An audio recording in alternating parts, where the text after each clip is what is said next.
O Ensaio Geral de hoje é marcado por estreias. Na música temos o primeiro disco da fadista Sofia Ramos, que sobe ao palco do CCB, e na escrita o primeiro livro de poesia do escritor Valério Romão. Mais à frente as sugestões de Guilherme de Oliveira Martins, mas antes uma exposição de fotografia de Augusto Brásio, que pede o nome emprestado ao clássico de Almeida Garrett, Viagens na Minha Terra. Seja bem-vindo ao Ensaio Geral.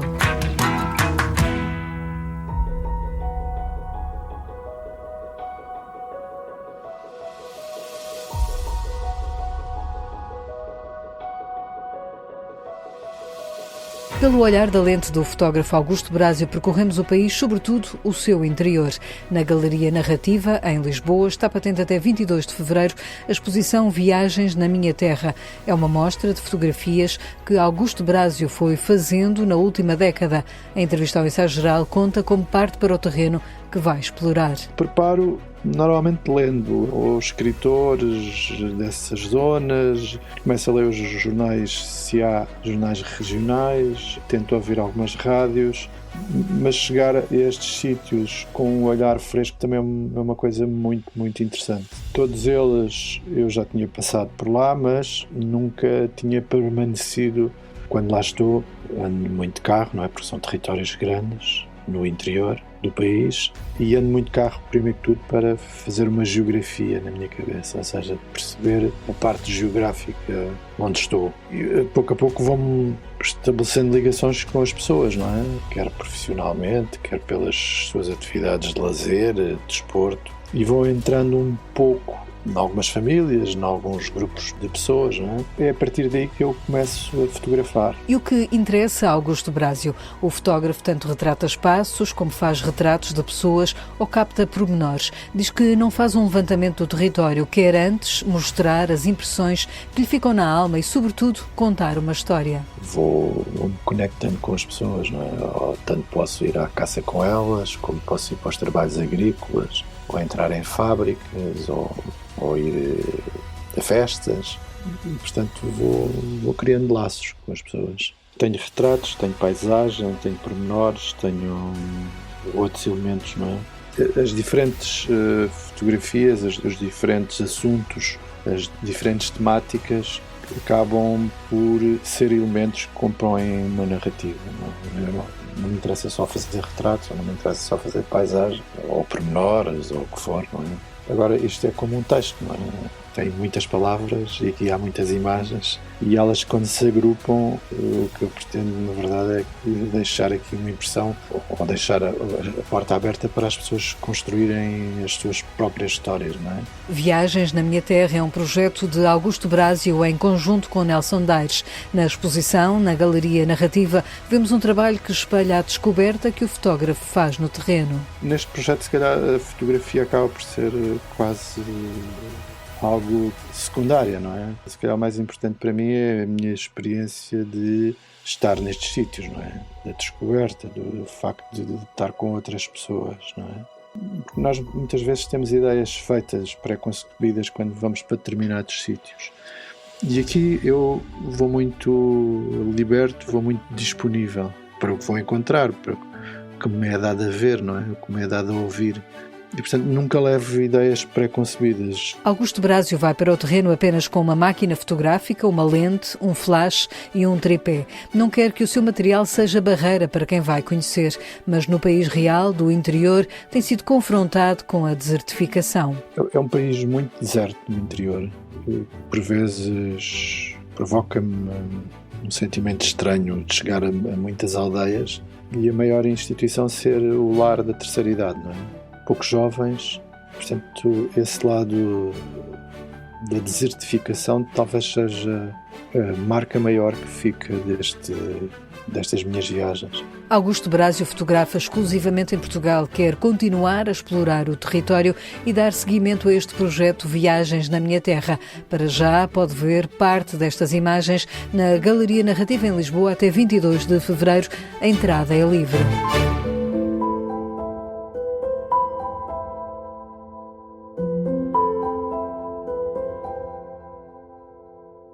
mais uma desilusão.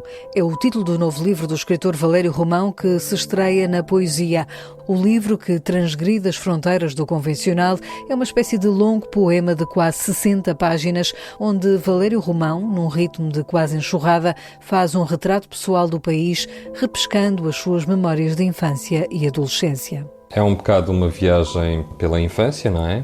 Infância, adolescência, de quem cresceu fora de Lisboa, mas sentiu de alguma forma o pulsar do país, na altura em que as notícias ainda vinham pela televisão e pelos jornais, e quando entramos na União Europeia, tendo saído há muito pouco tempo da ditadura do Estado Novo, portanto, esta coisa particular de estar entre dois mundos. Nascido em França em 1974, Valério Romão veio para Portugal em criança viver para Tavira, no Sotavento Algarvio. Formado em filosofia, o autor da trilogia de romances Paternidades Falhadas dedica-se hoje de corpo e alma à escrita. A poesia é uma estreia, embora admita que já escrevesse poemas antes, mas nunca chegou a publicá-los. Tenho muita poesia escrita que eventualmente partilhei também eu em redes sociais e coisas do género, de um poema ou outro, coisas que eu disse em leituras de poesia, mas não achei que tinha um livro. E desta vez sim, senti que tinha um livro e que estava a construí-lo também para ser um livro publicável e publicável. O que eu queria fazer era um livro de poesia e um livro de um poema. Este Mais uma Desilusão é um longo poema que Valério Romão agora edita pela Abismo. Ao autor questionamos sobre a função e valor da poesia. A poesia não serve para... Muitas vezes faz-se esta pergunta, não é? Para que é que serve a poesia? Para que é que não serve a poesia? A poesia é uma forma de diálogo, como tantas outras, uma forma privilegiada, porque é aquela que vai de encontro àquilo que mais nos é próximo em termos de arte, que é a palavra, não é? Porque nem toda a gente toca um instrumento, nem toda a gente é ator, mas toda a gente fala. Agora, a poesia vai dizendo coisas e as pessoas vão ou não ouvindo. Acho que neste momento está muito voltada para o seu aspecto instagramático e imediato e está-se a deixar capturar um bocado pelos dispositivos de captura de atenção contemporâneos. E até o próprio formato vai ficando cada vez mais curto. Agora tem que caber num quadrado, porque é assim que o Instagram quer. Mas nem tudo é poesia, até, sei lá, 80% daquilo que se faz ou 90% daquilo que se faz é absolutamente imprestável. Mas a poesia há de encontrar o seu caminho ou não, nada é eterno, etc, etc. Há de mudar, há de transformar-se noutra coisa. Nas palavras de Valério Romão, este Mais uma Desilusão é uma anti-epopeia, onde ele próprio está refletido com alguma distorção. Será um espelho relativamente distorcido pela memória e pelo que a imaginação vai fazendo à memória para a completar, e depois tem incursões no presente que já têm muito mais a ver com experiências recentes. É uma espécie de anti-epopeia, se quisermos chamar assim. Uma coisa que tem muito a ver com a ideia de um Portugal ou de uma identidade que sobrevive mal a qualquer tipo de análise. E como foi escrever este longo poema-livro? Valério Romão compara o processo com a rodagem cinematográfica. Se compararmos um filme, podemos dizer que foi sendo filmado, sem grande preocupação com o resultado final, e depois houve uma parte de montagem e de recorte, em que aí sim teve-se fazer algumas costuras que eu esperei que não ficassem demasiado visíveis. Neste poema, Valério Romão mergulha numa década que achava pouco retratada na literatura portuguesa. Acho que não havia nada que incidisse sobre aqueles anos daquela forma, sobretudo sobre estes anos 80 e 90. E depois, são coisas que eu tinha para dizer, que depois vão ao encontro de quem quiser lê-las, ouvi-las, e essa discussão sobre a provocação é bastante posterior. O livro foi escrito maioritariamente durante o verão, embora já houvesse alguns poemas anteriores, que depois contribuíram para o resultado final, mas foi uma espécie de revisitação no verão de uma altura em que, de certa forma, com o que nos vem acontecendo nos últimos anos, a pandemia, a guerra na Ucrânia, o aquecimento global, é inevitável não pensarmos se aos 16 ou aos 20 anos teríamos antecipado algum destes fenómenos. Ou seja, o ponto onde nos encontramos agora era o ponto em que achávamos que íamos estar quando tínhamos 16 anos? Claramente que não. E às vezes há uma perspectiva mais saudosista ou nostálgica, pelo menos, de um estado de coisas imaginado, de um futuro que não chegou a ser. e o futuro da adolescência de Valério Romão são os dias de hoje do turismo de massas, do qual também fala neste novo livro de forma crítica. Se há algumas vantagens que advieram desta globalização e da nossa entrada para a União Europeia, foi o facto de termos ficado marginalmente mais remediados. Temos mais dinheiro, temos mais literacia, temos mais acesso a tudo mais imediato. Na minha idade, talvez um pouco antes, o fenómeno fosse mais pronunciado, mas as coisas vinham de fora, os discos vinham de Inglaterra, a roupa vinha não sei de onde, era difícil ter acesso às coisas. E agora há uma Zara de Lisboa a Xangai. Portanto, o mundo tornou-se mais homogéneo. Mas, ao mesmo tempo, perdemos isso, não é? Perdemos aquilo que era singular, tradicional ou exótico. O turismo, sobretudo este tipo de turismo, não é mais do que uma tentativa de encontrar ou de descobrir ainda um bocadinho desse típico, desse tradicional, desse exótico, que cada vez é em menor quantidade, em número muito mais reduzido. O olhar do escritor Valério Romão, que lançou pela Abismo mais uma desilusão, o seu primeiro livro de poesia, para breve um novo romance.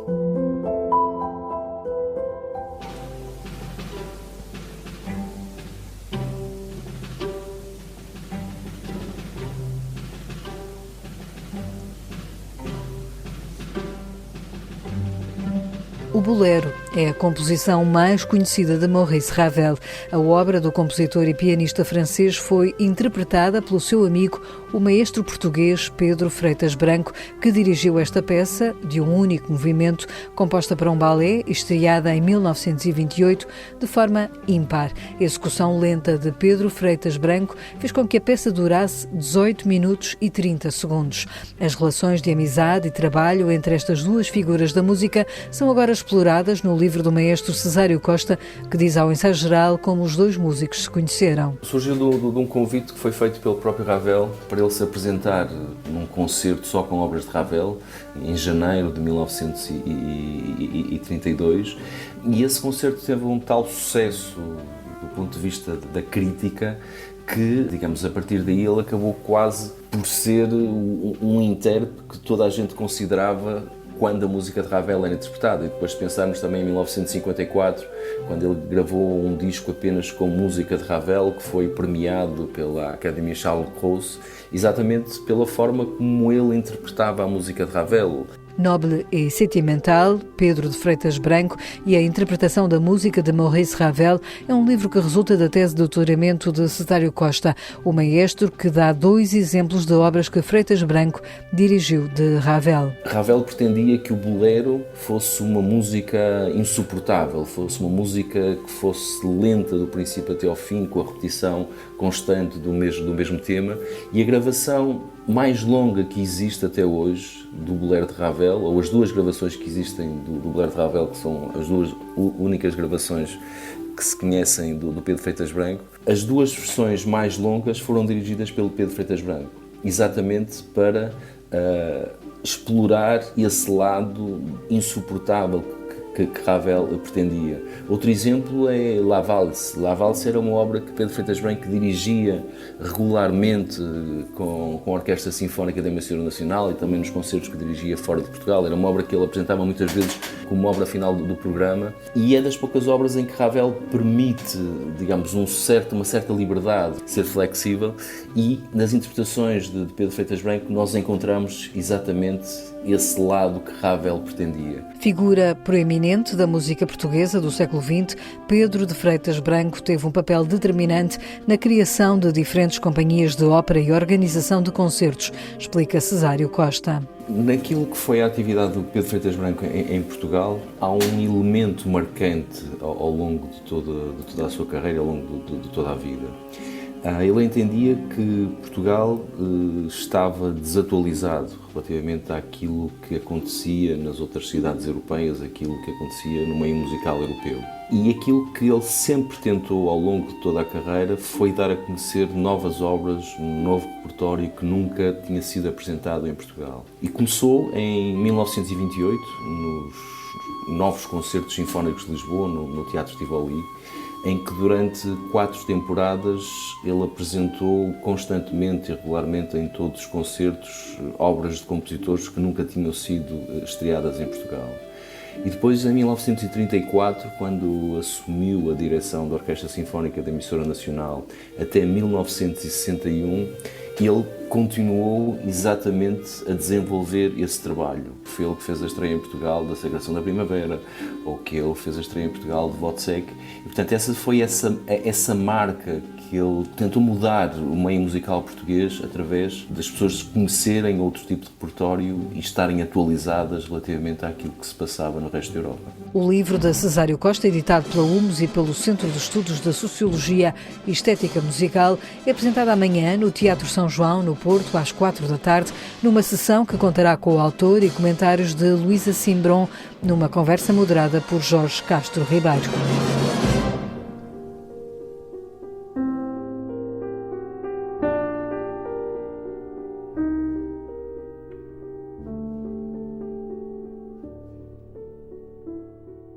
No ensaio geral, recebemos agora o apontamento de Guilherme de Oliveira Martins, o nosso colaborador do Centro Nacional de Cultura, que esta noite nos fala da mais recente vencedora do Prémio Virgílio Ferreira. Regressamos hoje ao último romance de Jaimília Pereira de Almeida, pela importância de uma obra que procura reconstruir uma vida e uma reflexão a partir de uma memória fugidia, mas muito presente. No momento em que morreu, Joaquim escrevia um livro que nunca me mostrou, diz a autora. Meu pai, meu estranho. Ouvi falar da sua obra inacabada desde criança. Onde guardar a dança da mão direita do escritor enquanto projetou o romance toda a vida adulta, o pontilhado dos gastos abortados, os rascunhos fantasma, tentativas, planos, ou seriam sonhos, a energia despendida, o fogo de que irradiavam ideias que jamais viram a luz. O que restou foi o vazio, mas talvez o vazio seja um lugar, uma cidade repleto de avenidas. Em O Livro da Doença, Jaimília Pereira de Almeida reconstrói um livro inacabado e nunca lido. Afinal, só assim podemos compreender a vida vivida através dos sinais que vai transmitindo, das sombras que projeta, das ideias que exprime. O meu pai estava morto e era a partir do mundo dos mortos que dava início à publicação das suas obras completas. É uma sentida homenagem, inesquecível. Preparando o segundo centenário do nascimento de Camilo Castelo Branco, que ocorrerá no dia 16 de março, a Imprensa Nacional e o Patológico lançaram Camilo Castelo Branco, Amores de Perdição, da autoria de Ana Maria Magalhães e de Isabel Alçada, com ilustrações de Jorge Margarido. Trata-se de um livro para os jovens, integrado na coleção Grandes Vidas Portuguesas, Portugal de ontem, de hoje e de sempre, através das vidas de quem o fez grande. É um texto de grande utilidade, dando-nos o percurso de um dos nossos maiores romancistas e apelando à leitura da sua obra riquíssima. Falando ainda de livros, as publicações Sibila acabam de lançar de Jomana Haddad O Livro das Rainhas, uma saga familiar sobre 4 gerações de mulheres apanhadas no remoinho trágico das guerras territoriais do Médio Oriente, desde o genocídio arménio e da ocupação da Palestina até às guerras civis modernas e aos conflitos entre cristãos e muçulmanos no Líbano e na Síria. E termino a falar do projeto Viagens na Minha Terra, com a autoria e direção artística de Augusto Brásio e Nelson Daires, que pretende desenvolver ensaios de fotografia a partir de uma palavra que escolheram para cada território definido por uma fronteira administrativa, município, freguesia ou lugar. A primeira viagem foi feita em Torres Novas, sob a palavra Supé, mas prosseguiu com Rasgo em Covilhã, Debaixo da Pele, no caso da Águeda, Sor em Ponte de Sor. Regressamos assim à grande proposta de Almeida Garrett, que nos permite compreender melhor a terra que nos acolhe e que é a nossa pátria.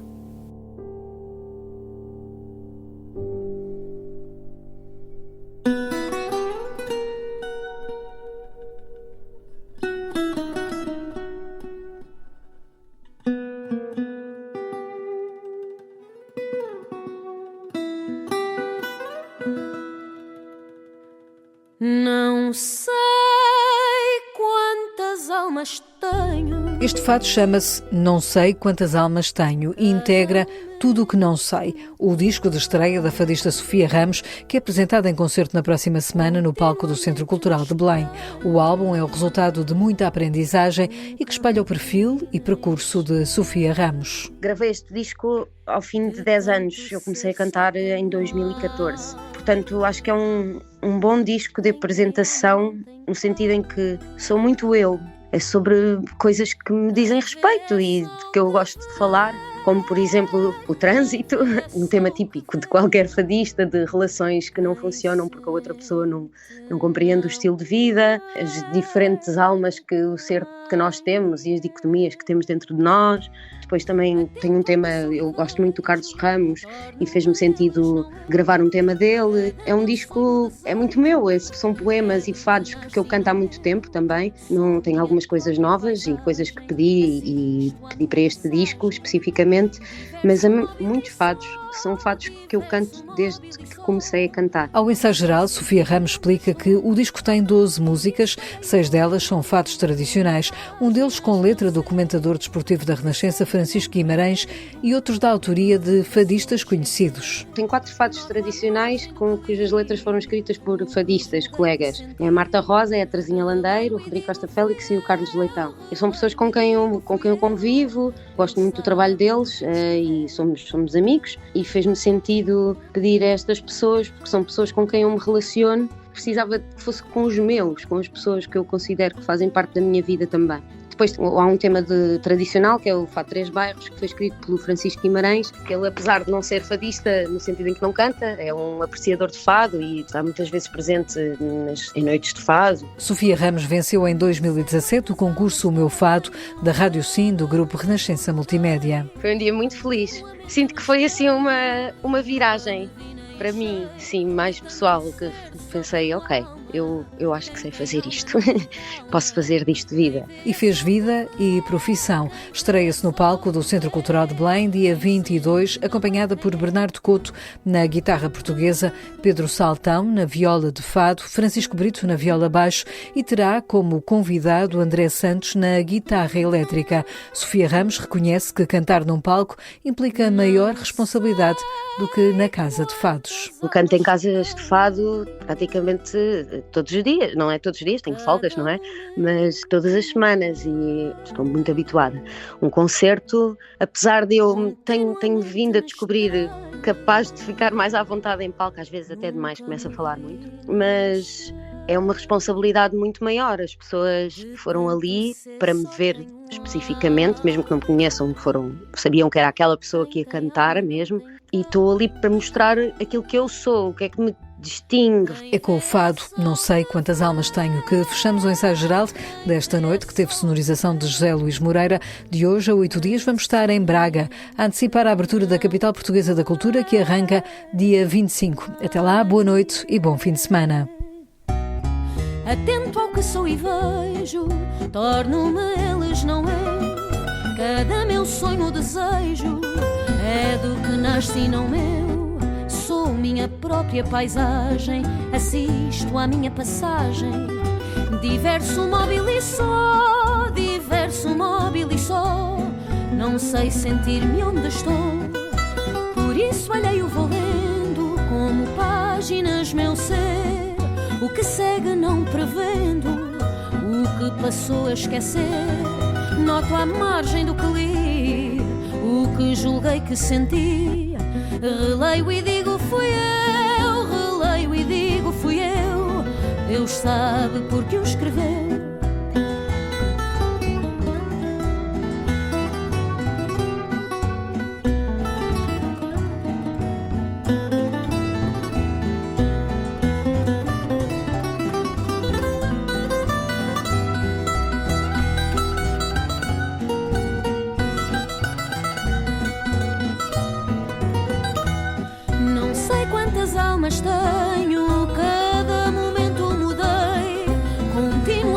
estranho.